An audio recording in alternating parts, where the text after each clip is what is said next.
Hey guys, Vol here. Time for some more Infinity. This time it is Yuching versus Yuching, but it's two different sectorials, the Imperial Service against the Japanese sectorial army.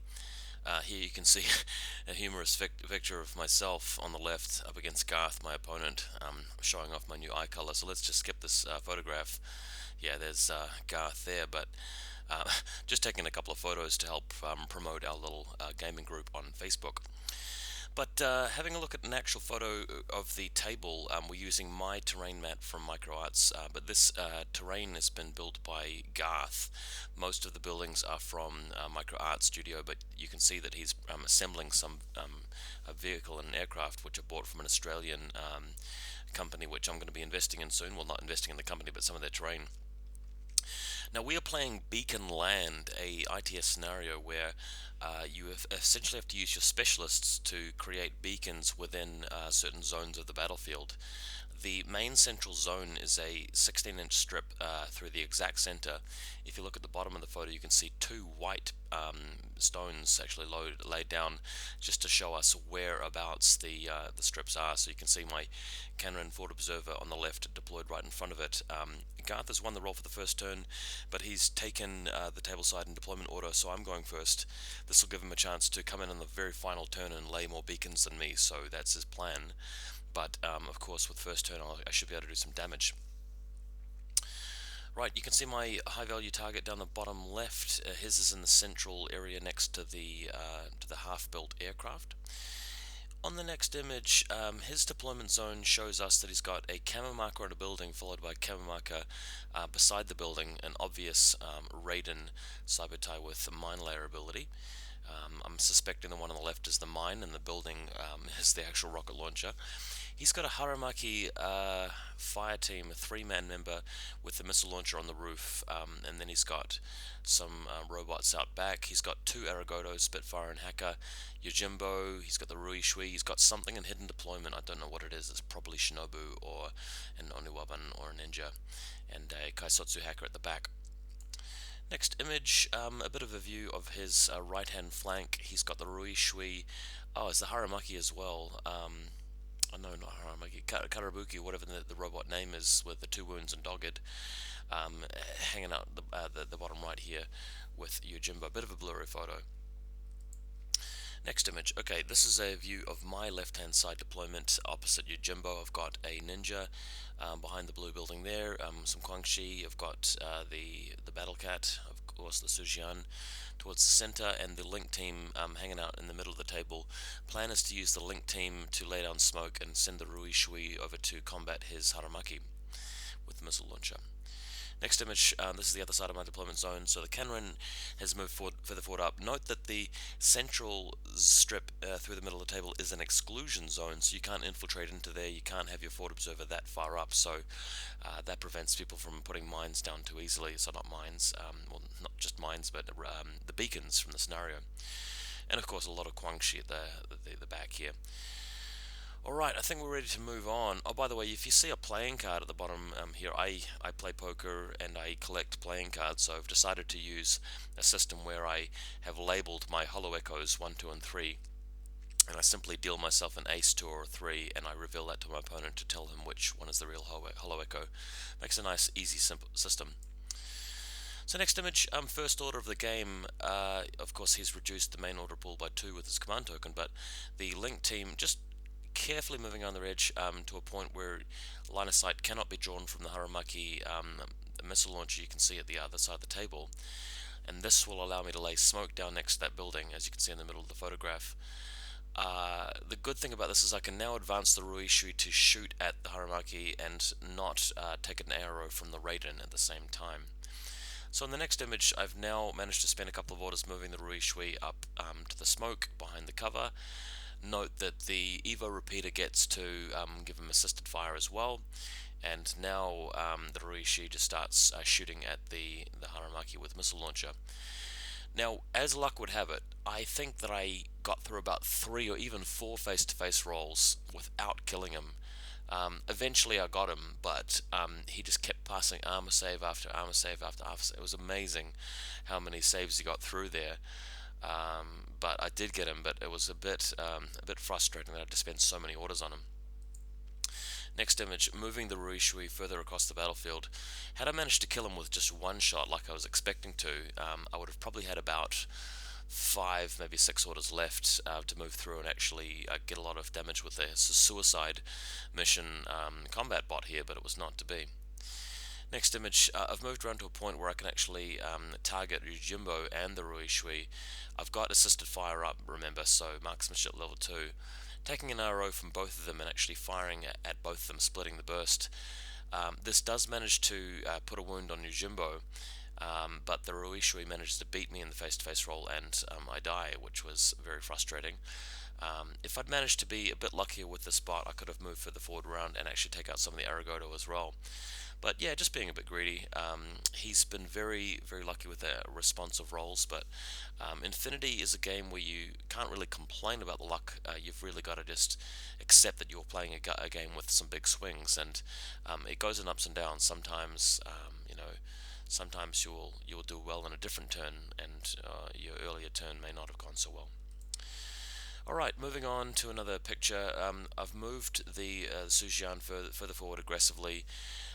He does not have to worry about the Haramaki at this point, and the Raiden doesn't get line of sight, I believe, to the point that I've moved to.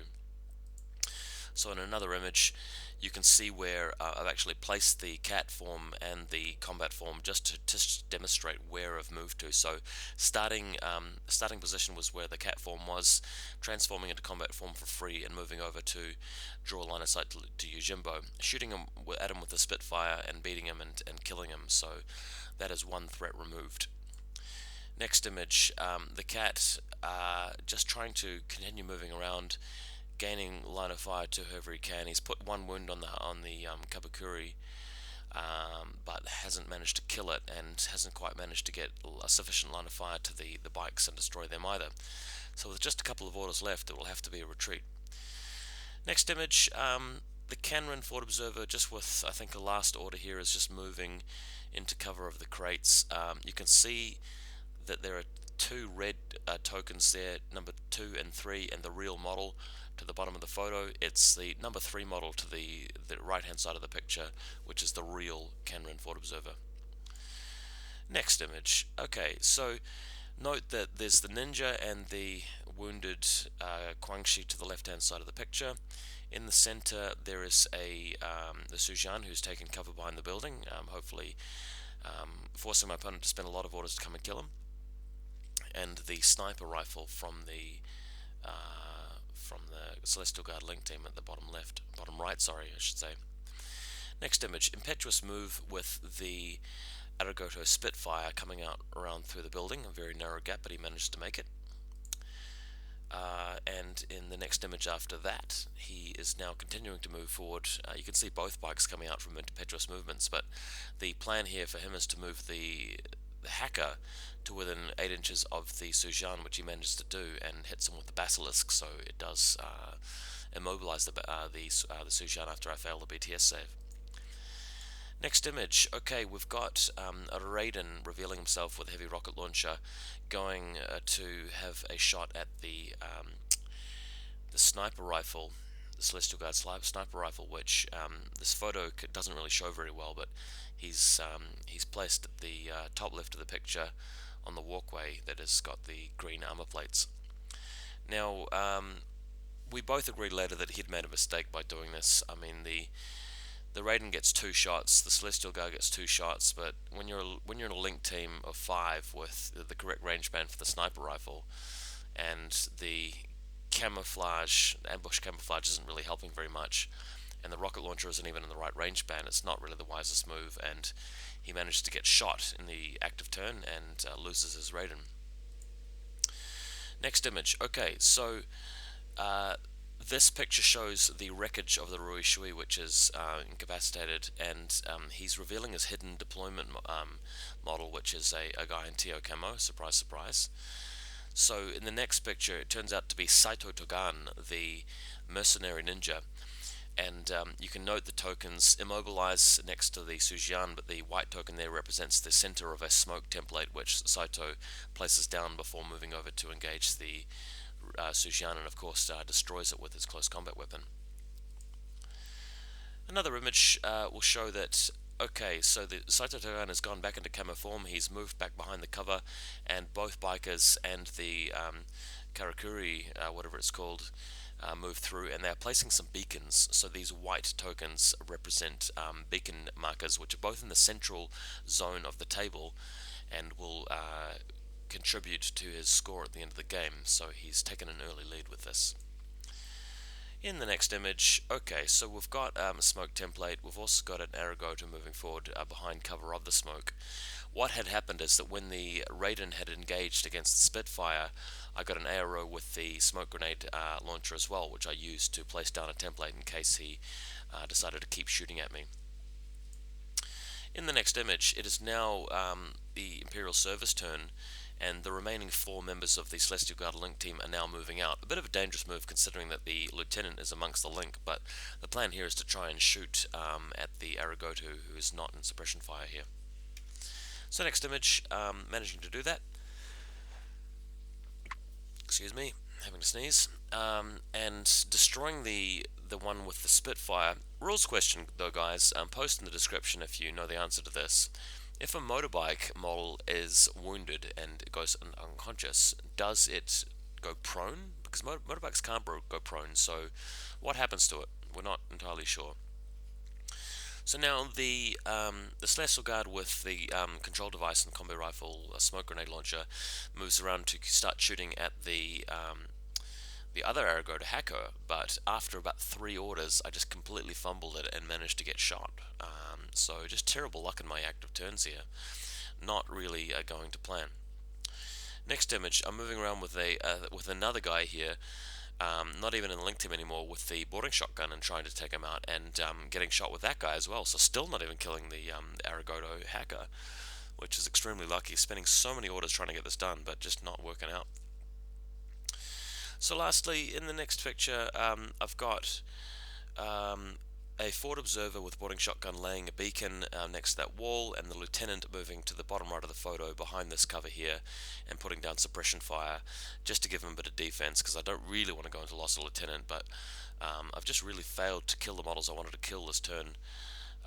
So yeah, luck not really playing its part at this stage, but still in the game very much.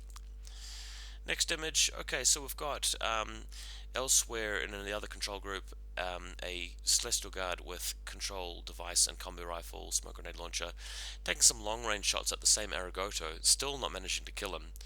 And of course, Saito Togan getting a arrow as well if he wants it with his combi rifle, but I think he chose to throw a smoke grenade down instead. So in the next image, I'm putting that same Celestial Guard behind the cover and going into suppression fire. The ninja also moving behind the building, putting down a beacon, and then going back into camo mode. So we've both got 2 beacons in the central zone. That is the score. Next image, on the other side of the table, Canron Fort Observer deciding to put down a 3rd beacon, so putting me up on points 3-2. And that of course gets rid of his hollow echoes because he's decided to do something important there. But he's got no troops really on the side of the table, so I feel like I'm safe with the Canron. In the next image, okay, so just repositioning the Evo repeater. Note that the Evo repeater has a beacon as well because it's a specialist. All of the Quangshi moving up, and we realized he'd made a mistake here by using the Raiden in the active turn, whereas if he'd waited for the reactive turn, he probably would have got 3 shots off for free against all of these models. But because the left-hand flank here is so strong for my opponent, if he breaks through with some bikers or something and shoots the Evo repeater, that means that I'm going to be down 1 beacon to place in the center for later on. Next image, it's an impetuous move from one of the remaining Haramaki, and although you can't see it very easily in the distance, there's a boarding shotgun Celestial Guard far to the top left of the photo, and he uses his Blitzen against me, which manages to detach me and isolate me from the main group with a critical hit. Next image, here is the isolated Celestial Guard, so we're just showing you a picture of that. He does fail his guts check and pulls back behind the wall. Next image, this is a picture of the Aragoto hacker standing next to Saito Togan in the active turn, and he's free to move around. I can't quite remember exactly what happened, but I believe he was shooting against the Celestial Guard with control device on the other side of the table. Next image, both bikers moving out. Well, actually, one biker's dead. The other biker's moving around here and actually shooting down, I think, one of the other Celestial Guard or even Quangshi models. And Saito Dagan moving just next to the cover here so we can put down suppression fire. Next image, okay, we've got our little Japanese robot friend moving out here. She's a forward observer and got a boarding shotgun, so just moving into position to potentially discover the ninja, but he's deciding not to use the discover rolls. What actually ends up happening here is that he moves forward. I decide not to reveal the ninja because the ninja's still got a beacon of its own. Well, actually, no, it doesn't. It's just more important for me to keep it alive at this stage because it's a specialist. But he moves forward and actually disables my beacon, and will allow him to re-enable the beacon for himself, which is what he does. So, although I'm 3 beacons to his 2 beacons, he actually changes that and swings it back in his favor. So it's 3 to 2 for favoring Japanese. Next image, here you can see Saito Tagan. He has gone in suppression fire. I already mentioned this in an earlier photograph, but I've still got this picture here for you. So we'll skip this one, go to the next one. It's now my final turn. No, it's not. He's got a he's got an Aragoto moving back over here just to shoot the Quangshi and get rid of it. So I won't even have the chance to do anything with this guy in the active turn. Next image, now it's my active turn, final turn of the game. So a Quangshi moves out of the building here and is basically getting shot by the suppression fire from Saito Dagan. It's not going to matter too much because this Quangshi isn't really going to influence the game very much from this point. Next image, however, we've moved over with the Celestial Guard, who is isolated. He's irregular at this point, and using his boarding shotgun to try and shoot at the Aragoto hacker. I can't even remember whether it's successful. At this point, it's not really going to make too much difference because the Aragoto has already used its beacon. Although, to be honest, the Aragoto does have a chance to drive around the map, actually reconfiguring some of my beacons. Anyway, next image, you can see what's happened. Actually, that boarding shotgun was successful. The Aragoto has been shot, and now the Celestial Guard in my deployment zone has a problem to solve. Note that the ninja, if he comes out of hidden deployment, sorry, not hidden deployment, Teokama mode, to retake the beacon, he's going to get chain rifled by the Japanese robot there. Whereas if he walks around and engages the Japanese guy in close combat, he's got to kill him and then he's got to retake the objective, and that might not go very well. So what I decided to do is shoot a smoke template next to the ninja with the Celestial Guard, who can't be seen by the Jap robot at the moment. So on the next image you can see that that's been successful, very luckily, and the smoke template obscures both the ninja and the Karakuri special project guy here. So that will allow my ninja to move over without being shot by a chain rifle and attack in close combat. So in the next image, that's exactly what happens. Ninja moves over. After a couple of orders spent, manages to cut down our opponent here, who has already been wounded by the Sujian from earlier in the game, and then finally allows me to reconfigure the beacon back into my favor. So that's going to put me well ahead on beacons. Next image, for the final sort of play of the game, I've still got my sensor bot and my Evo repeater, both of whom spend all the remaining orders just racing across the other side of the battlefield, barely clearing the finish line to get into the central zone and laying their beacons as well. So that gives me 1, 2, 3, 4, 5 beacons to his 2 beacons. So in the next image, this is how it looks. He's got very little left. He's got about 5 orders, but he's only got, I think, 1, maybe 2 specialists that haven't used their beacons, and he just doesn't really have enough to get there at the end. So one last photo here shows you an overview from my side of the table. He basically concedes the game because he's just got no resources to overtake the beacon lead at this point. I did say that he could potentially have moved one of the guys further to my deployment zone and put something further across the table, but he's got a lot of arrows to get through, and frankly, he doesn't even have enough orders to send his Kaisotsu hacker that far across the table to get the job done. So a last-ditch effort prevails there from Imperial Service. I had a little bit of bad luck early in the game with the face-to-face rolls, but really, when it comes to weight of numbers, you know, keeping them down below 7 or 8 orders for most of the game just gives you such a massive lead. And ITS missions generally do favour higher orders and a lot of specialists, which is something I've got access to. If you count up the Canrin, the Ninja, the Forward Observer and the Celestial Guard Link team, the Evo Hacker, and of course the Sensorbot, who's a Forward Observer as well. That's 5 specialists, and they all have opportunities to score in this mission. Hope you guys enjoyed this one. I had a really good time this game, and I really like the scenario, so would recommend it. See you next time.